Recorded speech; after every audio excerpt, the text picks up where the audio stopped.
Hello everyone. Computer vision.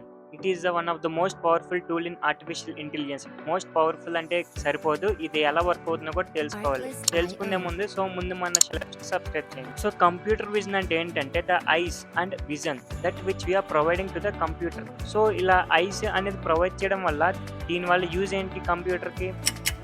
So provide చేయడం వల్ల use ఏంటంటే హ్యూమన్స్ లాగా అది ఇమేజెస్ అండ్ వీడియోస్ నుంచి నేర్చుకోవడం అనమాట. సో ఇమేజెస్ నుంచి వీడియోస్ నుంచి హ్యూమన్స్ లాగా అర్థం చేసుకోవడం కోసమే ఈ అనేది డిజైన్ చేయబడింది అనమాట.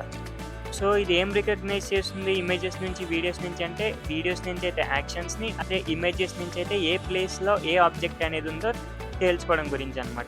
సో హౌ ఇట్ వర్క్స్ అంటే, ఎప్పుడైతే మన ఇమేజ్ని పాస్ చేసామో అది ఇమేజ్ నుంచి అయితే టైనీ పిక్సెల్ కింద బ్రేక్ డౌన్ అవుతుంది అనమాట. సో ఫస్ట్ స్టెప్లో జరిగేది ఇది. సో సెకండ్ స్టెప్లో వచ్చేసి ఏంటంటే ఆబ్జెక్ట్ డిటెక్షన్ ఏం జరుగుతుందంటే ఫీచర్స్ అనేవి ఎక్స్ట్రాక్ట్ చేసుకుంటుంది అనమాట. లైక్ ఇమేజెస్ నుంచి అయితే కలర్స్ని, షేప్స్ని, ఎడ్జెస్ని ఇలాగా. అదే వీడియోస్ నుంచి అయితే యాక్షన్స్ అనేది ఎక్స్ట్రాక్ట్ చేసుకుంటుంది అనమాట.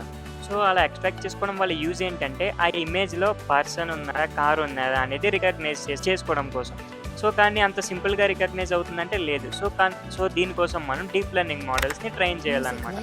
ఓకే బ్రో, నువ్వు చెప్పిందల్లా చేసాం. సో కానీ దీనివల్ల యూజ్ ఏంటి అంటే ఏంటంటే, ఇప్పుడు మనం యూజ్ చేసే ఫేషియల్ రికగ్నిషన్ కానీ లేదా సెల్ఫ్ డ్రైవింగ్ కార్, సో ఇవన్నీ కంప్యూటర్ విజన్ అనే టెక్నాలజీ మీద వర్క్ అవుతున్నాయి అన్నమాట. సో ఇలాంటి ఏ కంటెంట్ గురించి తెలుసుకోవాలంటే చందు ల్యాబ్స్కి సబ్స్క్రైబ్ చేయండి.